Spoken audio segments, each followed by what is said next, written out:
Hello everyone, it's your host, your friend, your boy, Jet Black, the one and only, here with another exciting live stream. Sorry that my t-shirt's a little wet, I just got straight out of the shower, and sorry that this stream is so late. I normally stream after midnight, and it's now 1:57 a.m.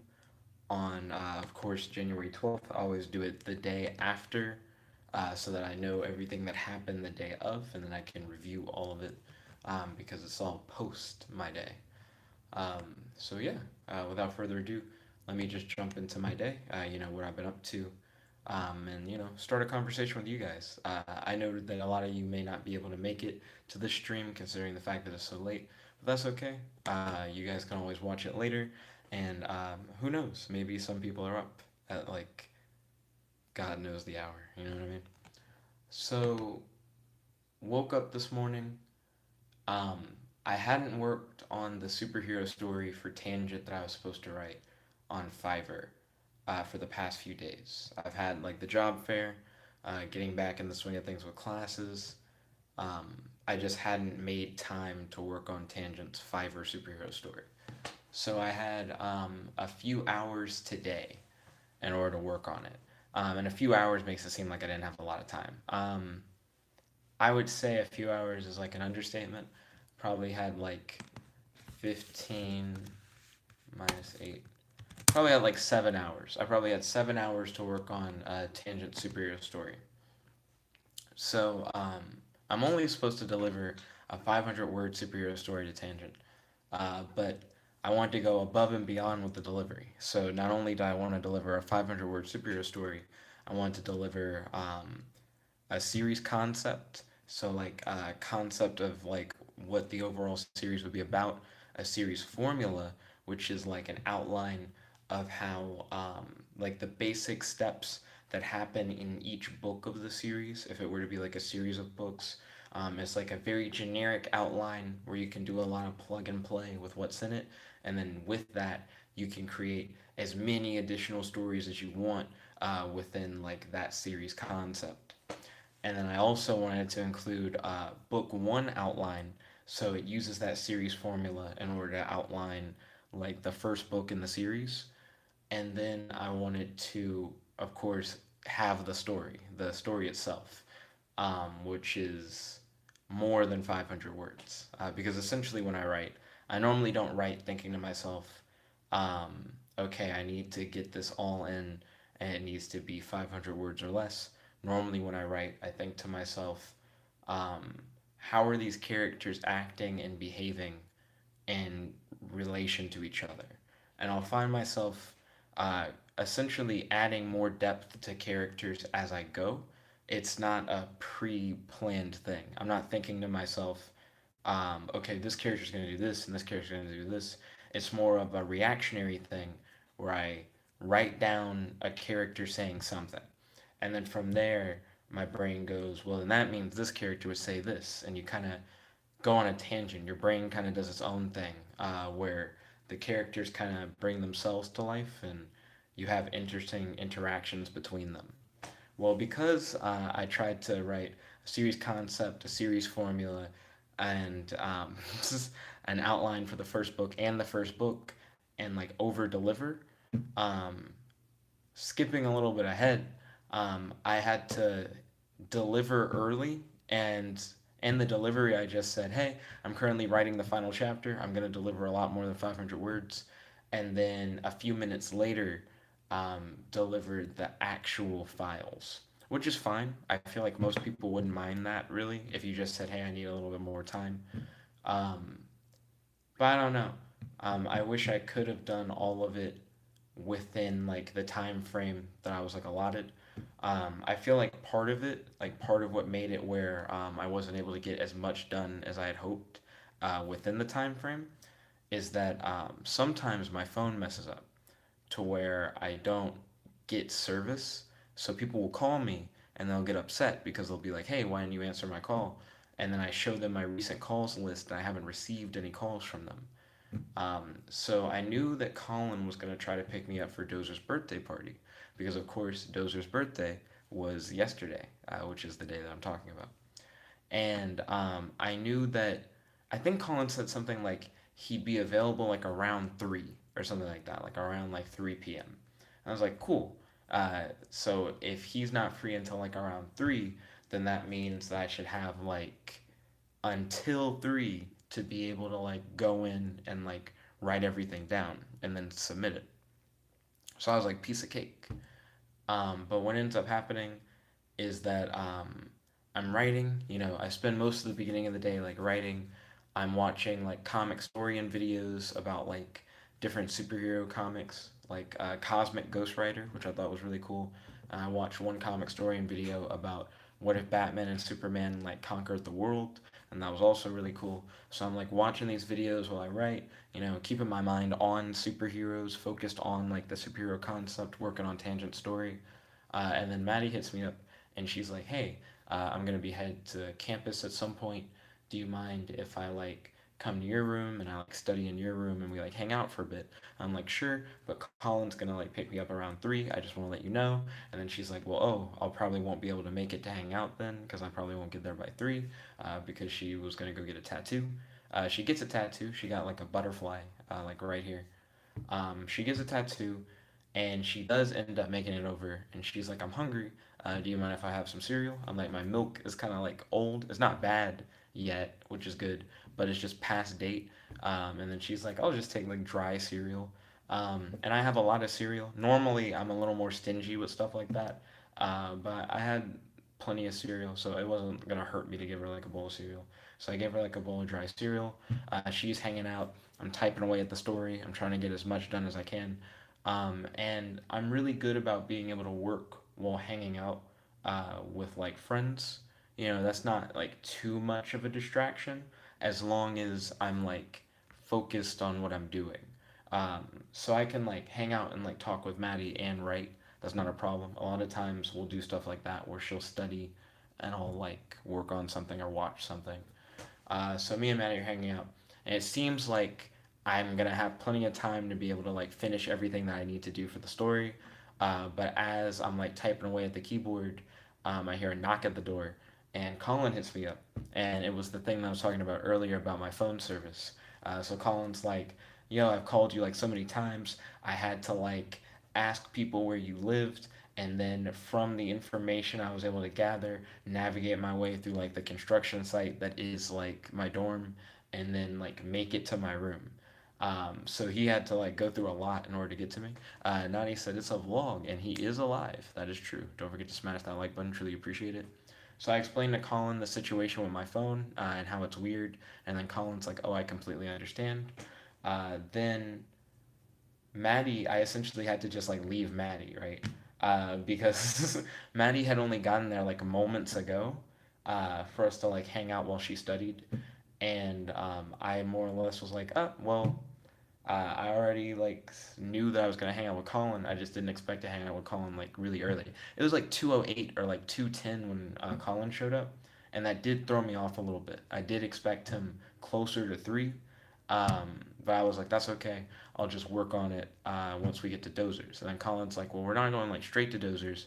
We're gonna like go to my dorm like first, and Jarrod's with us. So I get to hang out with Collin and Jarrod on the way to Colin's dorm. And Colin doesn't really live in a dorm. He lives in an apartment.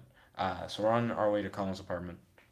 And we're in the car, and we're talking about a variety of stuff. I remember the biggest thing that I remember talking about for the most part was I kept asking Gerard about like if he was to write for a particular comic book character, like which comic book character would he write for? Like if he got hired by like a comic book company, and what interesting thing would he do with the character?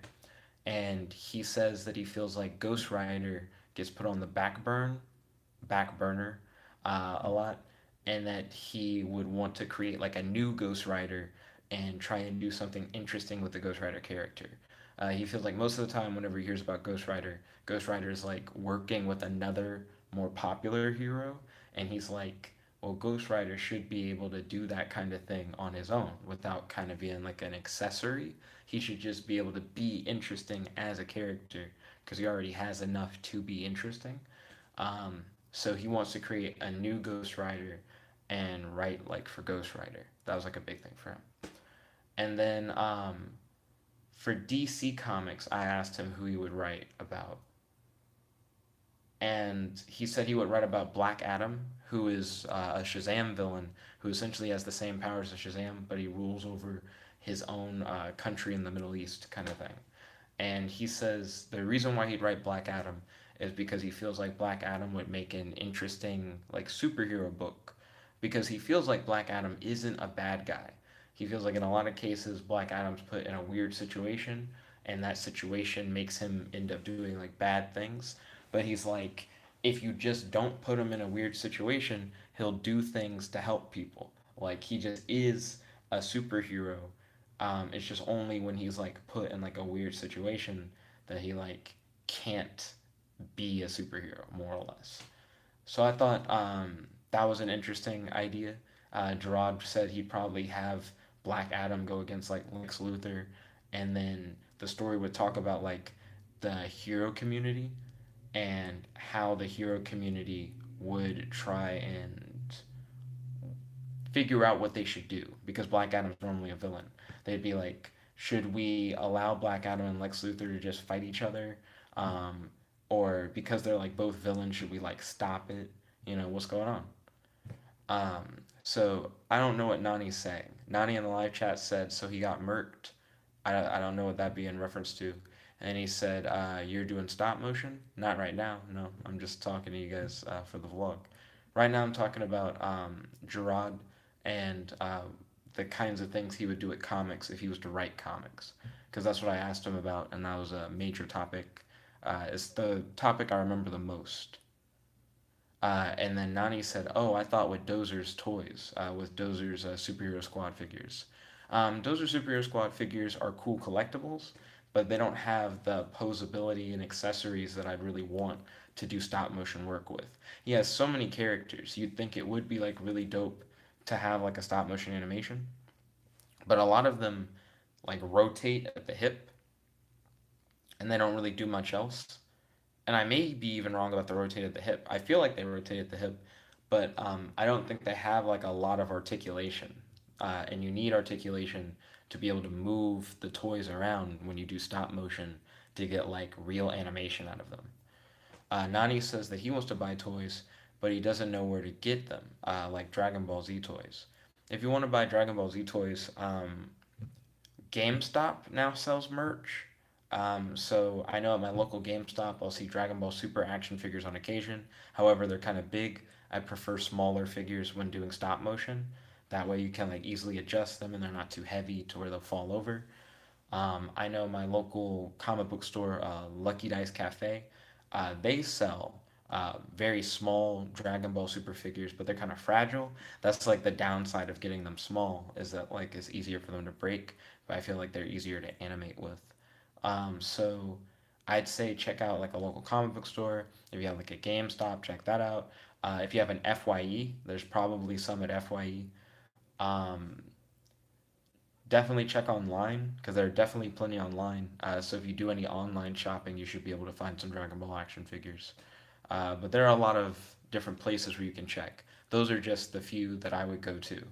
I feel like if you have a Walgreens, believe it or not, Walgreens will sometimes have exclusive action figures.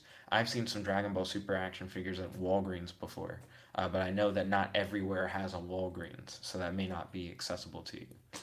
They had some exclusive Fantastic Four action figures at a Walgreens. Nani says he wants to put them on his wall, the action figures. Okay, cool. Then the size of the action figure then wouldn't really matter as much. That would just depend on your preference at that point.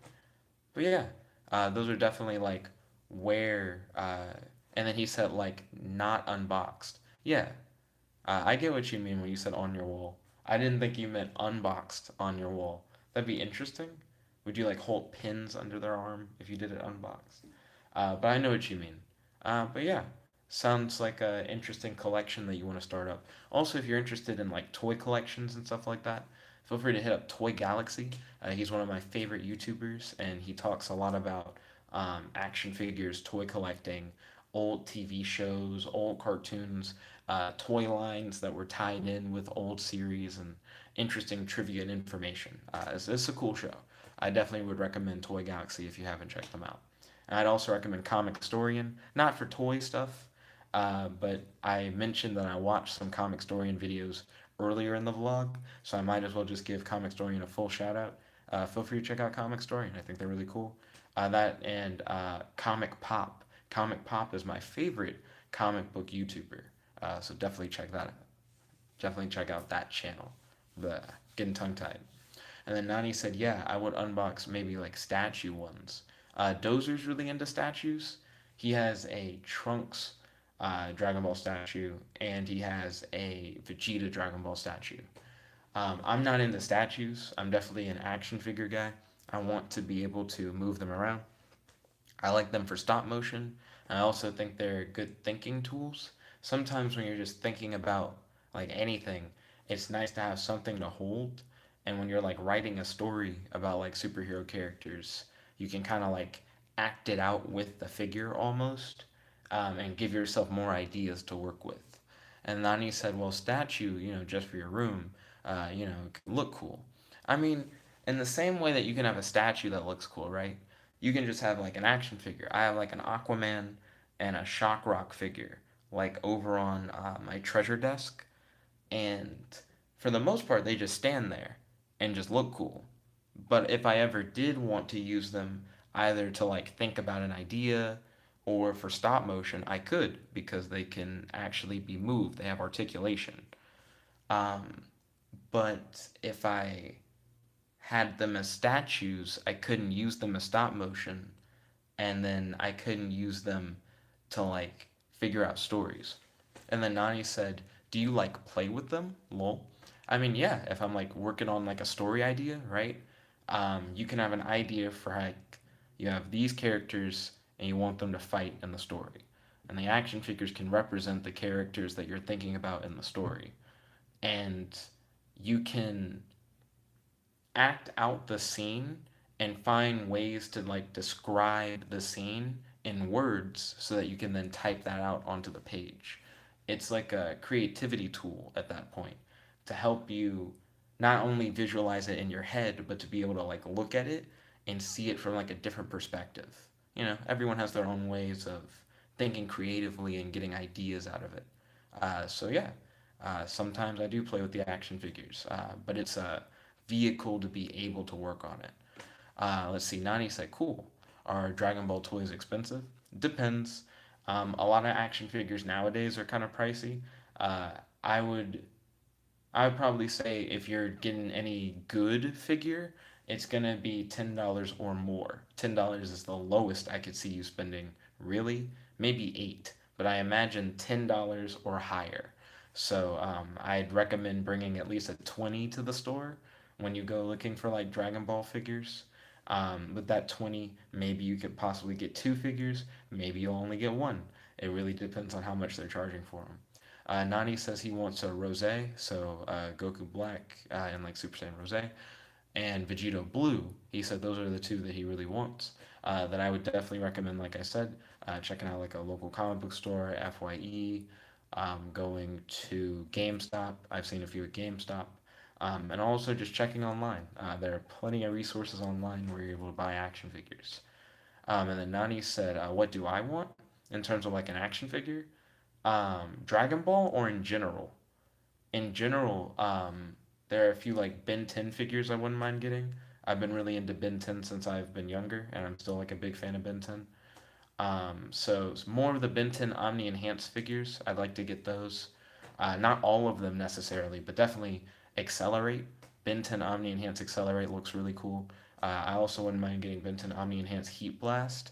I already have the newer version of Heat Blast, in like two different kinds. I have like his sound effect one that has like lights and sounds. That one was hella annoying and it has weird proportions. And I have the normal like figure of Heat Blast, and that was actually really cool. I used it in a stop motion animation where he fought Bumblebee from the Transformers. I thought that was really dope. But I want his Omni Enhanced version that has like a jetpack that's made out of like plasma and like rocks. I think that'd be dope.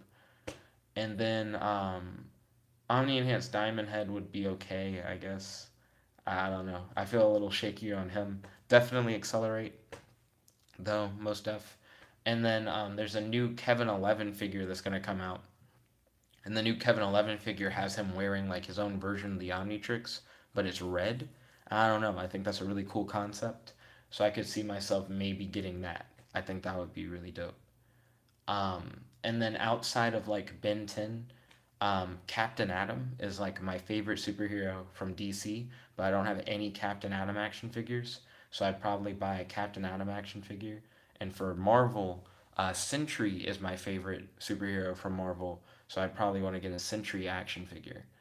Um, and then for Dragon Ball, like if I could only get one Dragon Ball action figure, um, Dragon Ball action figure. I'm trying to see if I could only get one that really changes it because it wouldn't be for stop motion necessarily. If I could only get one, I'd want to at least get two if I did stop motion. Um, I don't know. The characters that I like in Dragon Ball that I think about a lot and I'm like, man, that's a cool character, are characters that like wouldn't make good action figures. They're not like really posable characters. Like I think Puar is like a really cool Dragon Ball character, but I don't think I'd want a Puar action figure. I think that Garlic Jr. is like a really cool villain. And you know what? Actually, yeah. Giant Garlic Jr., like when he's like in his monster form, I'd like that as an action figure. His like bulked up Garlic Jr. form, I think would actually be a cool action figure. So I could see myself getting that. And if I had to get a villain and a hero to do like a stop motion thing, trying to see what hero I actually would care about as an action figure. I don't really think I'd want most of the hero figures, to be honest. I want the reality machine, which was in the episode of Dragon Ball Super, where if you imagine something, it like can actually create it. It's that weird crock pot with arms and legs that they use to make like the most delicious food in the world that like Beerus eats in that one episode. I think he's a cool character. I wouldn't want him as an action figure, but those are the kind of characters I think about. I think about the Reality Machine, Puar, and Garlic Jr. So I probably want to get a giant Garlic Jr. and then I'll think of something else at some point. But no other character is really like on my mind at that level. Maybe Yamcha. A Yamcha figure wouldn't be that bad, but that's mainly because I like Yamcha Isekai. I thought that was a really cool manga. So probably Yamcha and Garlic Jr. as a giant. And then Nani said, would you keep them unboxed or no? I'd probably keep them unboxed. Most action figures that I buy, I unbox. Like I said, I'll use them when I'm like writing a story or I'll like do stop motion with them. The only time that I keep an action figure in the box is if it's like a misprint.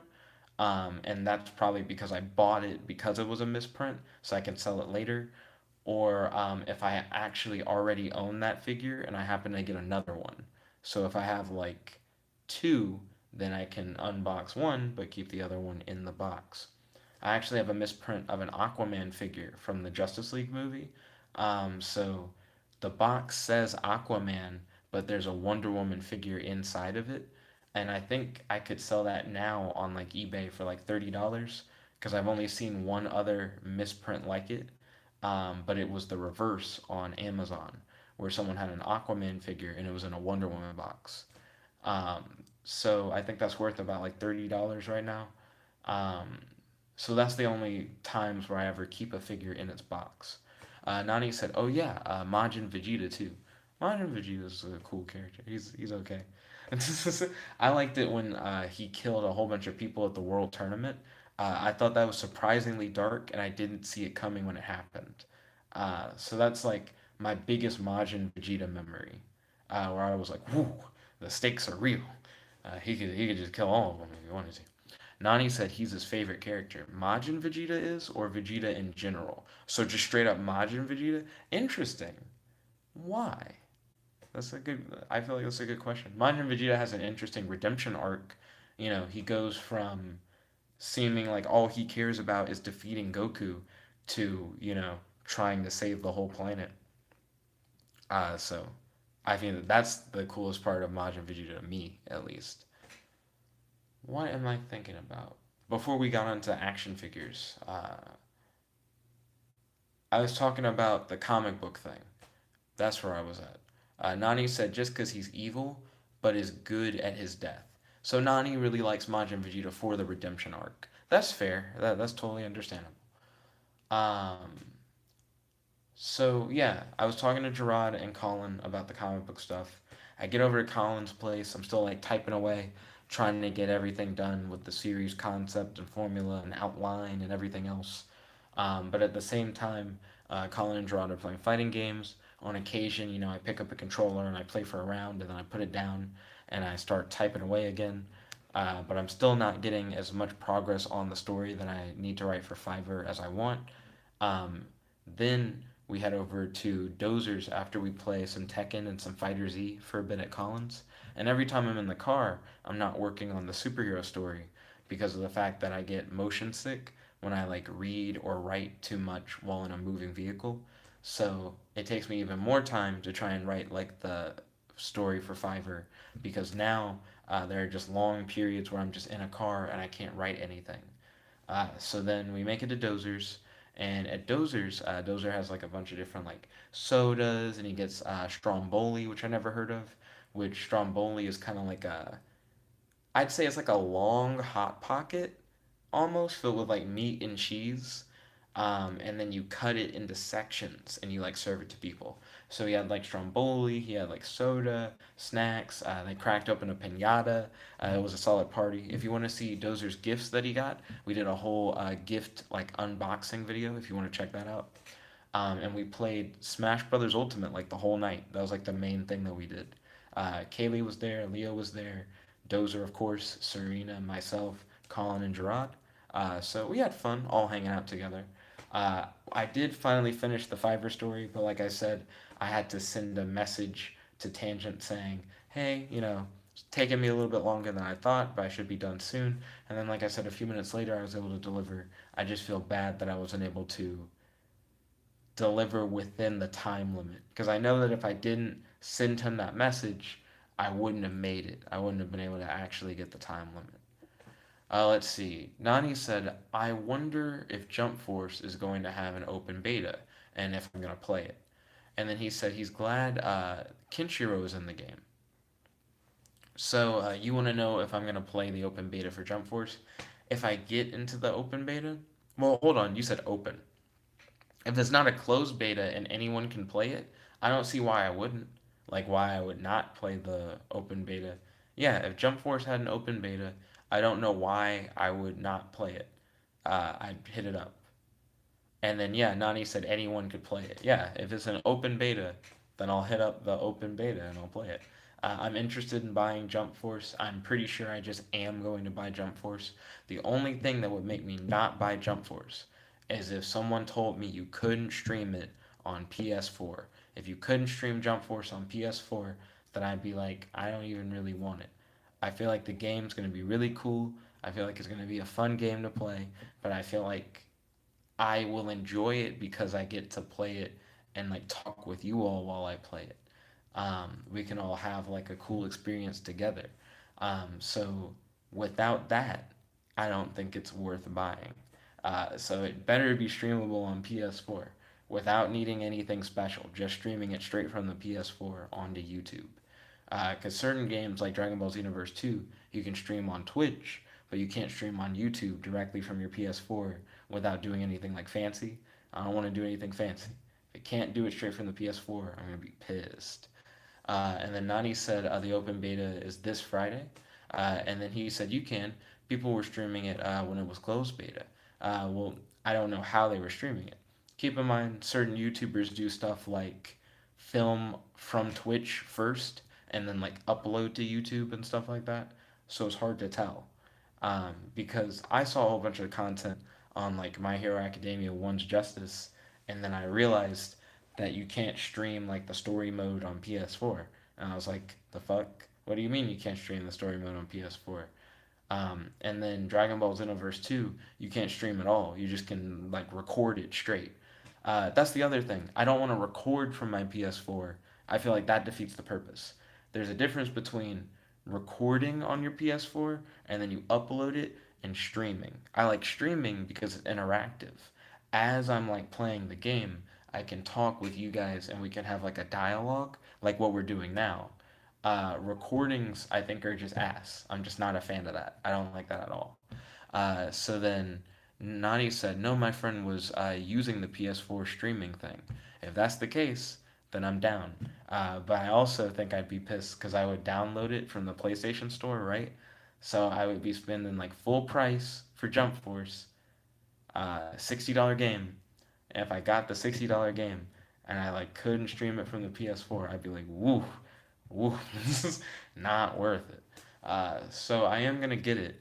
I'm just being very clear that I'd be very upset with the game if I couldn't stream it directly from PS4. Um, and I wish that was like on the box or like in the description. And then he said, something is wrong on your end if that's the true case. Well, I mean, I don't think there's anything wrong on my end. Certain games have that restriction, and they seem to be like Bandai Namco anime games, but not all of them. Like, I can stream the Naruto games just fine. I can stream Tekken just fine, Dragon Ball Fighter Z just fine, um, Injustice 2. Most of my games I can stream. It's just Dragon Ball Xenoverse 2. It doesn't let you stream it via YouTube.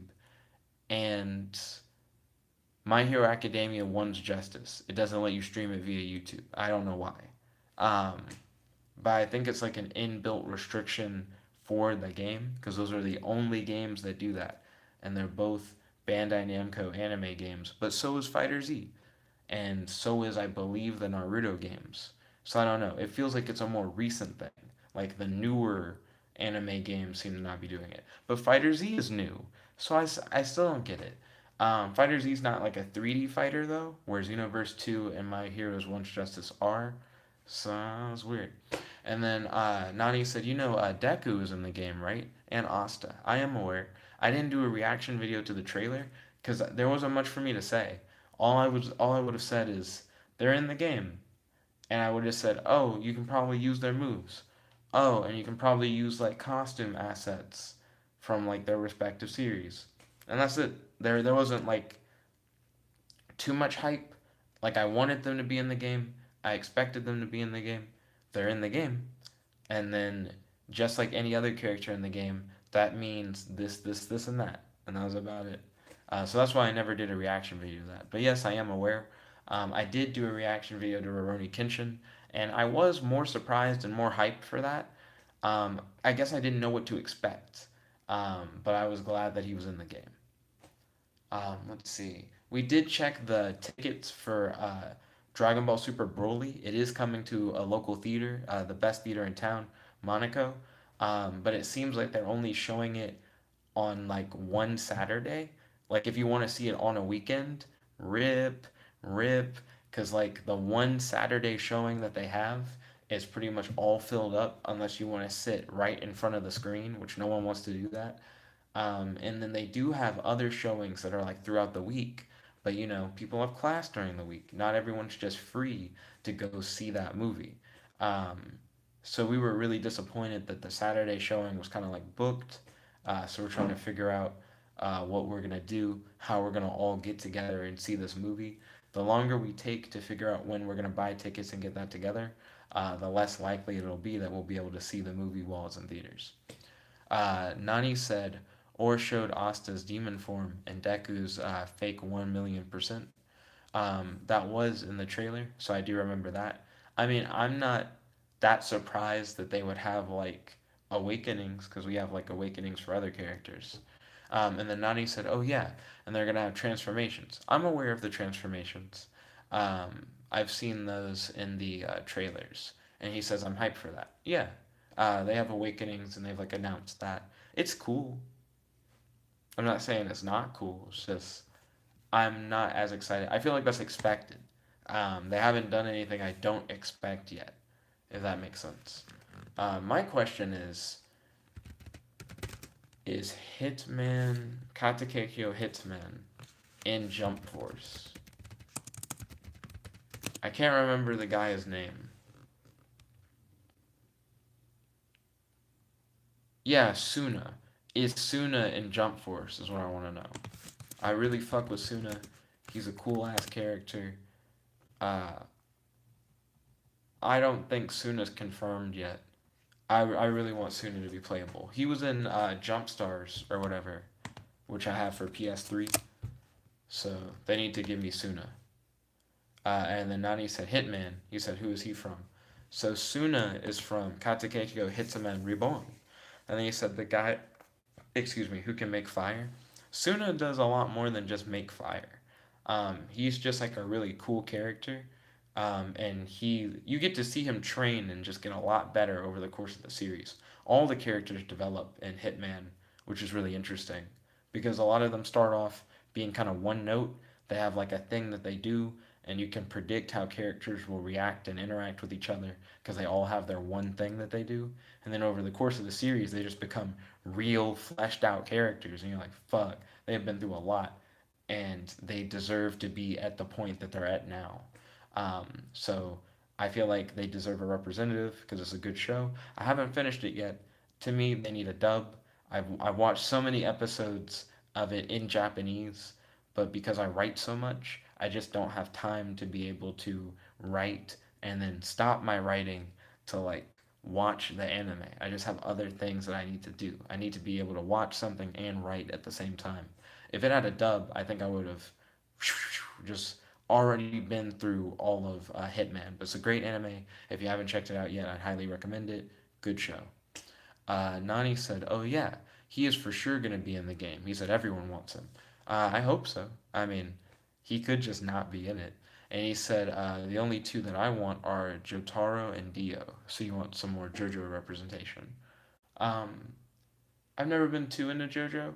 I liked the first few episodes of JoJo before they introduced Hammond Energy, and it's just Dio and JoJo, two young men, and there's just drama, and Dio is just hateful, and JoJo's trying his best to just be a gentleman.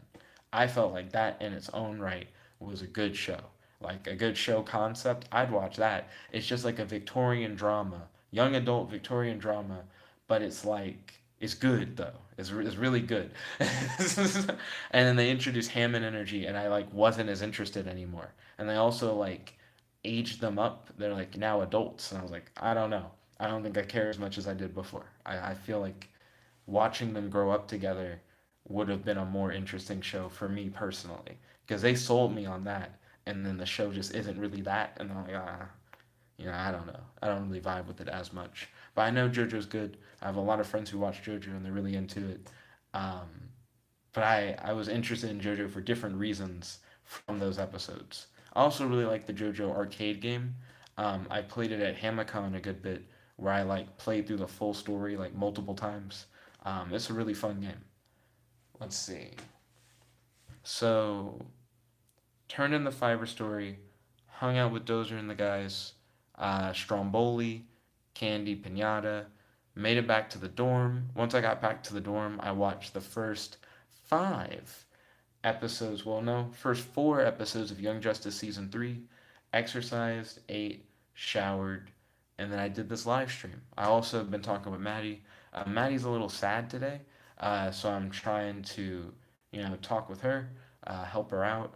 Um, because everyone gets sad sometimes. So I'm just trying to help her like feel better if I can, and just kind of like be there for her. You can't always solve people's problems when they're like sad, but at least you can be there to like support them. So that's been the main stuff that I've done today. So as a quick review, write a superhero story for your boy Tangent on Fiverr, which he now has. I hope that he really enjoys that story. Put a lot of work into it. Hung out with Collin and Jarrod. Went to Dozer's birthday party, had a really fun time. Played Smash Ultimate. Came back here, did my nightly routine, exercise, eat, shower. Watched some Young Justice Season 3, which so far so good. Not going to spoil anything, just going to say I'm enjoying it. Yeah, that's my day for the most part. Then Nani said there's always new JoJo's because they grow old and stuff, which is true. That's how the series continue forward. Yo, Blood Fox, welcome to the stream. It's good to have you. Don't forget to smash that like button. Truly appreciate it. I don't know what you're saying, but I'm glad you're on the stream. Let's see. Do I have anything else to really share, to really like jump in on? I don't really think so. That's like happened today. Um, I guess there is at least one thing. There is a remote controlled car toy that's coming out. There's like a startup company. They've come up with these remote control cars that connect to your phone, and it's an experience where they kind of make it like a video game. Your remote control car can drive over like markers on the ground, and it's like picking up power ups in like a game similar like Mario Kart. And you can activate these power ups in order to interact with and affect other cars. And there are a variety of mini games like Capture the Flag, a generic race, stuff like that. I've been hired by this toy company to write a superhero story that they'll use in their marketing for the game. So I'll be writing a story that talks about the drivers of the different cars and them competing in a race using super powered parts for their cars, which explains how the cars are able to use different abilities and stuff like that. I'm really excited to work on that story. I have 4 days to work on that story. I'm going to pace out the work over the course of the few days so that I don't end up in a situation similar to the tangent situation where I'm trying to do all of it in one day. I'd rather not have to cram it all together.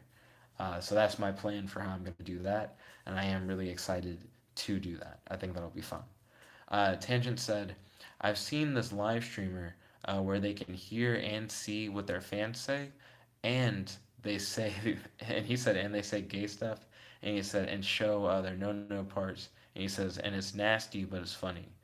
Um, I've seen a live streamer on YouTube who has like text to speech, but he only has it for like certain comments. I think people who like donate money. So instead of having to read the live chat, a robot voice like says what the chat person said, and then he reacts to it as if he's just having a back and forth conversation. But I've only seen one YouTuber do that, and I learned about that like today. And I think he's like a Twitch streamer. He's the kind of guy who streams on Twitch and then re-uploads to YouTube. When it's talking about you mentioned show no parts or whatever, I feel like they don't. I don't feel like you get away with that on YouTube. I don't know exactly what you're watching to where they do get away with that on YouTube. I'd be very surprised. And then Nani said that's cool. So yeah, like I said, woke up, worked on the story for Tangent, which I did that throughout the day. Hung out with Collin and Jarrod, played fighting games, went over to Dozer's for his birthday, had a blast. Also play fighting games, mainly Smash Bros. Ultimate. Got home, uh, exercised, showered, ate, watched Young Justice first 4 episodes. Show was good, you know, same old, same old. Then Nani said it's a live stream website. Oh, I see. And then your boy Jonathan said Carlos had a bot that did that. He said Jarrett put it in. Well, Jared put it in the Navy SEAL copy pasta. Yo, Jonathan, welcome to the stream. It's good to have you. How you been? Right now, I'm just doing the nightly vlog where I go over everything that I did today. Um, I've now gone over my day like a couple times, but as long as you guys are still interested, I'm down to talk. Keep a conversation going. I am excited to work on the story for the game, though. I'm glad that I have that opportunity. My friend Colin thinks it's weird that it's like a $10 thing. So I'm going to be writing a superhero story for a product that product is then going to use in its marketing material. And Colin's like, well, what if that game sells really well? Like, what if your story essentially helps that game to become really popular and they make like tons and tons and tons of money off of it, but you would have only made like $10 for your story? And to be honest, I'm actually pretty fine with that, believe it or not. I know a lot of people wouldn't be. They'd be like, yo, if you like made a story for like a really popular product, then you should like make royalties or something from it. And then I'm like, the way that I do my superhero story stuff on Fiverr, I charge for number of words, not based off of like, how popular or successful your thing is. Because Fiverr isn't made for that. It's not designed for you to get like higher royalties from, the use of your intellectual property. It's for someone to come in and say, I want you to do this task for increments of $5. So they're only asking for an 1,000 word superhero story for like their product, and I'm fine with doing that. And I'm gonna write more than 1,000 words, similar to what I was describing with Tangent superhero story. I just kind of write until I'm satisfied, and I always over deliver. They're looking for just a story. I'm going to give them a series concept, a series formula, an outline of the story, and the full story. I imagine I'll probably get a tip. A lot of times when you over deliver like that, your customer is very thankful for it. You normally get like a high review. So 5 stars, A. So you normally get a 5 star review, and maybe instead of $10, I might make $20 off of it. Who knows? But I understand where Colin's coming from. In the grand scheme of things, you would want to get more money if it like caused it to be a success. However, I feel like if I wrote a superhero story that was like a big success, right? It helps launch this toy brand and the toy brand becomes really popular, then that's just something that I can add to like my Fiverr page, to my portfolio. I can say, yeah, I'm the guy who like wrote that story, right? And because I wrote that story, I can like use that in order to get more business. If people want work of that quality, they know where to find it. If you're trying to launch your product, your game, and you need your game story, and you're like, what? You mean he wrote a story for them and he only charged them $10? That's crazy. I imagine I could get significantly more business through that just by using that in order to help market myself to be like, yeah, I did write that story. Um, Also, the way that the Fiverr gig is set up, I preserve the like intellectual property. Like I own the copyright over like the story that I write for my customer. So, I feel like I'm not losing too much by like saying, "Hey, you can use it for whatever you want commercially." Just give me credit and $10. That's not bad. That's not bad at all. I still get my name on it. It's still like I wrote the story. So it's not like a ghost writing thing. I think it'll be dope. And also, if I do write a good enough story to where they're like, oh man, this is like really kicking off, people really love the story, they'll probably hire me to write more stories. Keep in mind, certain toy brands have insane mythologies. Like Bionicle. Bionicle had like multiple stories that continued to develop and grow like over time as like the toy line changed, and the stories like all tied together into like one big tale. So I could see them releasing additional toys in the product line for the RC car game, and then being like, well, we need stories for like these characters, and then them hiring me to write stories for them, and it could be like an ongoing thing. It could just lead into like future jobs. So I'm not really sweating it that much. While I could be making more off of it, I mean, it's just a hobby, anyways. I do like writing superhero stories, but it's not like it's my career. So I'm happy to just be making $10 off of doing something that I would have done anyways, just in my free time. Um, and if it leads into more money, then that's good. But it doesn't have to. You know what I mean? Similar to why I, write books and publish books on Amazon, but I don't advertise those books really because it's not about making money off of the books. It's about I like writing, and if someone happens to stumble upon it and buy it, I'll enjoy the fact that someone was interested enough in it in the first place to buy it. Um, Also, I don't really market my books because I don't want people to buy them just because I wrote them.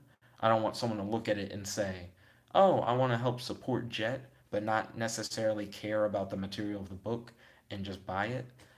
I want them to be like, I legitimately just want to see what the story's like and have them buy it. So I feel like I get more value out of that like stumble upon feeling. And then Nani said, wow, Nick. He says, oh, so it's Fiverr that you're doing it? He said, more than 1,000, sheesh. Well, I mean, 1,000 words isn't that many words in the first place to like write. Um, it's mainly about like what idea you have and like making sure that idea is like fully fleshed out. You know, you're not just trying to deliver anything. You're trying to deliver like your vision, whatever idea that you have, and convey it. And then Jonathan said, but that brand recognition though, um, I do feel like it will add a lot more to both things. If they get a lot of traction out of the superhero story, I get a lot of traction out of the superhero story because I can capitalize on the fact that I was the one who wrote it and used that in order to bring in more business, potentially from them as well as from others. So I feel like it works out well. And then Nani said, $10 Andy. Let's see. Right now I'm stretching a little bit. Mm. So, oh, also, if you haven't already, make sure you smash that like button. Truly appreciate it. Um, so, like I said, every time I go over my day, I remember a little bit more about my day. Like, I'll dig into the details. So, one more time. Woke up, worked on the superhero story for Tangent throughout the day, but that was like the immediate first thing that I did. Then Maddie came by, and Maddie hung out for a little bit. So that was cool with Maddie over. So she was studying, and I was still working on the superhero story. Didn't expect Collin to come by until around 3, but Collin had been trying to get in touch with me like the whole day, but my phone has bad service, so I didn't receive any of his calls. So he had to, through Jonathan. Yeah, yeah, he told me that he talked to Jonathan to figure out where I lived, and he was able to like make it to my dorm. I explained to him that I hadn't received any calls from him, and I showed him my recent call list, and he was like, "Oh, well, if it's something outside of your control, I understand." Then I had to pack up. Maddie had only been there for a few moments. She was like eating some dry cereal. I was like, "Sorry, Maddie, I got to dip." I go with Collin and Jarrod back to Collin's place. We talk about comic books. We play video games. We play Tekken, and we play Dragon Ball Fighter Z. We go to Dozer's birthday party. We have a blast. He has plenty of soda. We pop a pinata.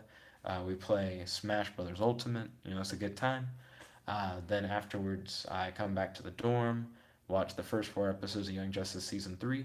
Pretty good show. Then I exercise, eat, shower, and boom, live stream. I definitely can tell where I'm skipping over parts. Talked about Second Coming, the new Vertigo book. That's a DC Comics book that's outside of continuity. That's about God sending Jesus down to Earth to learn how to be a better Messiah from a knockoff Superman. It's been a very controversial thing. If you haven't heard of it, feel free to Google Second Coming DC Comics. It's not out yet, but we know what it's about, and we've seen the cover of it. The cover has a superhero beating up on a criminal, and he's looking over to the other side of the cover where Jesus is feeding a criminal a loaf of bread and looking over at the superhero. It's really stupid. I think it's gonna be really silly, and I'm gonna read it to like get a laugh out of it. But definitely has been really controversial. Um, I do think it'll be an interesting book though. But we talked about that a little bit. We also talked about the Green Lantern issue number 3. Not gonna get into that. We talked about that so much yesterday. Definitely check that out yesterday. Check out yesterday's vlog. We had a huge debate on it. Nani said, I hit the whip and smashed it. Thank you kindly. Truly appreciate it. Jonathan said, it's the walls of Southeast. He said, my phone can't get calls in the dorm either. Okay, understandable. And then Jonathan said, bread, bread, bread, bread, bread. Jesus, getting that bread, bread, bread, bread, bread. And then he said, is that Jesus the meme? Essentially, yeah. It seems like it's going to be a big meme. That whole book just seems like a big meme. The Green Lantern issue number 3 is also a huge meme. But like I said, if you want to get into that, we had a huge debate about that whole issue in yesterday's vlog. So definitely check out yesterday's vlog. It's the whole thing. And that one also has DC doing weird stuff with religion. The cover of that book says Cop versus God, and it shows Green Lantern pointing at God and going, "You're under arrest," on the cover of the book. And I was like, "Damn, I didn't even read issues 1 and 2. I'm gonna read 3 though. I have to." This seems like a hard meme. Um, but yeah, I'm trying to think of other stuff that I did today. Um, Tekken 7 was fun, playing it with Collin and Jarrod. I only play Law in Tekken 7. I'm not afraid to say that, because it's true. I really like Law, and I really like facing off against other people with Law, and I had a fun time. Let's see. In Dragon Ball Fighter Z, I played Super Saiyan Trunks. I played Gotenks, and I played Super Saiyan Vegeta, and I had fun doing that. I had an interesting strat going on against Collin at one point, where I was hitting Collin with like a barrage of like energy blast attacks, and then when he would get too close, I would like down heavy him. I've used similar strats with other characters before, but it just seemed like it was very effective with Vegeta. Like it was putting in a lot of good work. So I just thought that was like cool. Um, I answered my question that I gave to Jarrod, but only about DC Comics. If I was to write for any established DC Comics character and like write a run of their series, it wouldn't necessarily be a character, but Dial H for Hero would be the comic run that I'd like to write for DC. Uh, and then Nani said ballin, says Nick. I do say ballin quite a bit, especially if someone is like, "Hey, do you want to hang out?" And I go, "Sure." At what time? And then they like give me the time. I normally reply with ballin, and then like a basketball hoop emoji or whatever. I just do that a lot. Um, but Dial H for Hero, I think, is the DC comic that I'd really like to write for because it's essentially about a dial that can turn you into any random superhero, but there are a lot of consequences to the dial. It essentially steals the powers from like a real hero from somewhere in an alternate universe or even in your own universe and temporarily gives them to you so that like you can be a superhero, but it also like pollutes your memories and you start getting memories from that hero, but it's hard to make sense of it, and you can potentially lose your identity. When you strip that hero of their abilities, it can put them in an awkward situation, especially if they were like fighting crime. Um, so Dial H for Hero, it just has a lot going on, but it's such a flexible story. You can give anyone the hero dial. You can make them turn into heroes that already exist or heroes that you make up. There's a dial that exists for traveling between worlds. There's a dial that exists for grabbing technology from other universes. I just think there's so much potential in Dial H for Hero, and I think you can hand that title to anyone and tell them go nuts, and they can like give you a good story. So that's the DC comic that I would love to write. It's probably Dial H for Hero. And then Nani said, "Do you like Smash Bros?" It's growing on me. I used to really not fuck with Smash Bros at all. Um, I still fall too much. I just don't like the aerial stuff in Smash Bros for real. That's when it gets really juicy, the aerial stuff. You can have some crazy plays when people are like both fighting each other like off the edge while also trying their best not to fall off. That's when Smash Bros combat can get really interesting, but I just don't like it. I don't like the free floating, like flying shit.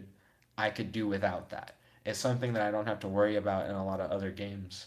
But in Smash, it doesn't feel fun to just fall off and like eat shit. That being said, I have Brawlhalla on my PS4, which is like a similar game that does have the like knockout smash type of thing. But Brawlhalla gives you like 8 or 9 jumps. I never feel super fucked in Brawlhalla unless I feel like I've taken like a real beating. But a lot of times when I'm just in the air in Smash Brothers, in the air, I like immediately just don't feel safe. It just feels like at any moment my opponent could do something or I could do something that jeopardizes my whole shit and I just die and I don't like really get a chance to fight for real. So that's what I don't like about Smash. I'm not a big fan of that. On stages that are like flat and you can get knocked out by getting knocked off screen in any of the directions, but you don't have to worry about like falling and eating shit like that way. Those are the stages that I normally vibe with the most because you just don't have to worry about it. And I just feel like if they gave you more jumps, I'd be fine with it. Because Brawlhalla is just like essentially Smash, but not, and it's free. Um, and the biggest difference is that you get more jumps. You just have hella more jumps. So when I'm like about to fall off the platform, I just feel like I have more opportunities to not die from just like falling off by accident. I feel like that's the worst is when it's like it's you, like you just fucked up and you like fell off, because then it's like, oh well, now I'm just like set back really hard. But if you can confidently recover and your opponent can still potentially dick you while you're like trying to recover, it's not like it's impossible to fall off. It's just easier not to dick yourself. I think that's what I like about Brawlhalla. Also, PlayStation All Stars Battle Royale, I like that because it doesn't do the fall off shit. It's like the fall off shit's stupid. What if it was you had to get like enough energy to do like a super move and you get kills by like killing your opponents with super moves? That's what PlayStation All Stars Battle Royale does, and I was like, that's a cool system. I really enjoyed that game. I used to play it on PS3 a lot. Sly Cooper was really cool to play. I used to play as Evil Cole and Good Cole from Infamous because they've been two different characters with two different move sets. Um, that was a fun game. I really enjoyed that game. Let's see. Jonathan said hashtag Isabel Best Girl. I think Isabel has a very interesting move set. I played a little bit of Isabel today, but not a lot. We did the thing where, excuse me, if you play as one character, um, the game automatically removes all the characters that have been played as so far. So it forced you to pick a different character every time. So I played like a good portion of the roster. Though my main is Sonic, he can really move. Sonic, he's got an attitude. I really fucked with Sonic the Hedgehog. He's my favorite to play in Smash. Um, it used to be like Lucario. I used to really like Lucario, and then later on, I was like, I really fuck with Greninja. And then I went from Greninja to I really fuck with Sonic. But I feel like out of those three, I actually understand how to play Sonic a lot more than I know how to play the other two. I also like Pokemon Trainer. I think Pokemon Trainer is pretty dope. But mainly for Squirtle. I feel like I can play Squirtle.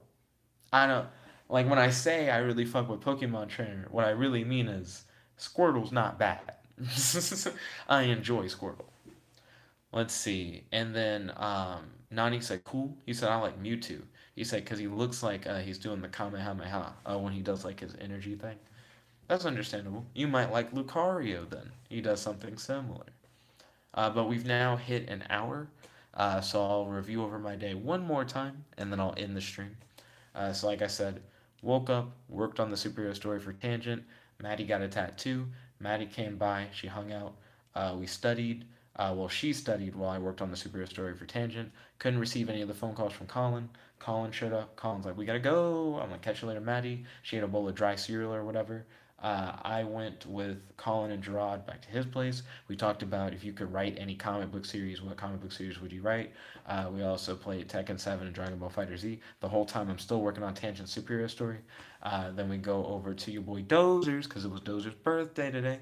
And we hung out with Dozer, Leo, Kaylee, Serena, myself, Collin, and Jarrod. And we all played Super Smash Bros. Ultimate. We had a good time. He had plenty of soda, and they popped a pinata. While they were popping the pinata outside, I was actually still inside working on Tangent Superhero Story. So I ended up finishing Tangent Superhero Story, but I didn't finish it before the delivery timer would have run out. So what I did is I sent Tangent a message like, "Hey, I'm giving you a lot more than 500 words. Just stay in there. I'm like writing the last chapter. I'm almost done." So I hit him up with that when I was supposed to hit him up with like the final delivery, and then a few minutes later I was able to submit it. I was only late by a few minutes, but I still wish that I could have just not been late and that I didn't have to send him that delivery message. Also, he wasn't online, so it's not like Tangent was there like tapping his foot like I'm waiting. I feel like Tangent was asleep. So regardless of whether or not I got it in a few minutes late or right on time, he wouldn't have been there to be like, you messed up, on the delivery time. But I'm still there, and I still wish I could have like made better time. I just wish I knew that Collin would have been there at like 2:10 instead of 3. I really for some reason thought that Collin was going to be there at 3, so I thought I had like a full hour from like 2 to 3 to like really go hard with like no interruption, just being able to like write out the story, and I didn't. And I do feel like that kind of messed me up on time a little bit. But I also think if the phone had like service, I would have known that and I could have like planned around it a little bit better. But Jonathan's right. It probably is the walls of Southeast living essentially in a prison. But yeah, so after that, like after Dozer's party, came back here, uh, exercised, showered, ate, watched some Young Justice season 3, first 4 episodes. So far, so good on that. And yeah, that's been my day. That's about my day in a nutshell. And also, talking with Maddie. Maddie's been a little down in the dumps recently, so I've been trying to help her out. You can't always cheer someone up who's sad, but at least be there for them. So that's what I've been up to after I like showered and everything. And then I did get to talk to Danica a good bit today. Danica had to watch the kids today, so she didn't get like a day to really just relax to herself and chill out. But that's okay. She had a good time not too long ago. She picked up her niece from school, and the teachers thought that she was the mom, not like the aunt. And her niece apparently made a really funny face and laughed about it for a long period of time. And that tickled the fuck out of Danica. She thought that was hilarious. So I'm glad that she's like still happy, even though she does watch kids a lot, and that does kind of wear on her. It's just a lot of energy to constantly be ripping and running for kids and like helping them out. But that's just because she has a lot of nieces and nephews. And then Nadia said, "Ah, cool, cool," and he said, "Sheesh." So yeah, so that's what's been going on with Maddie and Danica. Uh, that's what I did today for the most part. So I think I did a pretty okay job of summarizing my day. But I'd like to thank you all once again for watching. If you like this video, make sure to smash that like button, favorite, comment, subscribe, and ding ding ding, ring that notification bell to be notified whenever we do these live streams. There's your host, your friend, your boy, Jet Black, the one and only, logging out. Thank you all once